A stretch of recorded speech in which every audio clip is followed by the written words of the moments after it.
Usiogope. Usiogope ndio somo letu leo, somo la kipekee sana, na ni somo ambalo litafungua akili zako kidogo kwa njia ya kipekee, na pia kukuisha nafsi kwa ajili ya kutafakari na kuinua macho yako umtazame Mungu. Tuombe ili tuingie. Baba, tunakualika kwa mkutano na somo hili. Naomba neema yako itutoshe.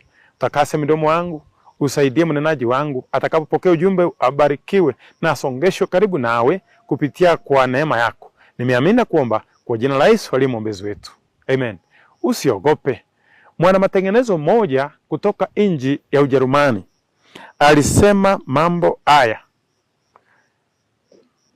tunapaswa kujenga mabwawa ya ujasiri kila mara ili kuzuia mafuriko ya hofu. Naomba nisome. Nakumbuka nikiwa katika shule ya upili nilisoma mambo haya, kitu inaitwa Dijk kutoka nchi ya Netherlands. Anasema hivi: tunapaswa kujenga mabwawa ya ujasiri kila mara ili nini ifanyike? Tuzuie mafuriko ya hofu.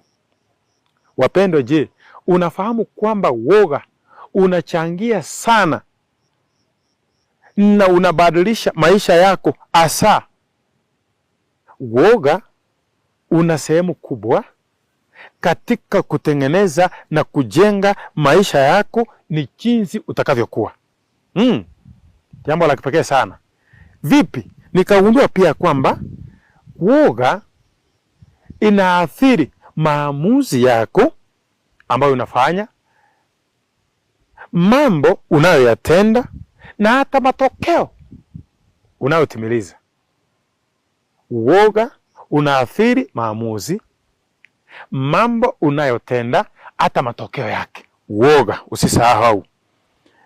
Woga pia inaashiria hatari inayokukumba. Yaani unapokuwa unaingia na woga, ili Biblia inatuambia usiogope, inaathiri na inaashiria kwamba unahatarishwa maisha yako. Na katika hali hiyo, ikiwa unaingiwa na woga, itakufanya uepuke jambo ungelitenda, na katika hali hiyo itakufanya uepuka changamoto na matokeo ambayo yangekujenga na nafasi ambayo ungepata hautaifanya ama hautaifikia. Woga, Biblia inasema usiogope. Ndio maana napenda tusome jambo hili. Kwa hivyo kupitia kwa woga utaepukana changamoto na utakosa nafasi ya kukua na kujengeka. Ndio maana katika jamii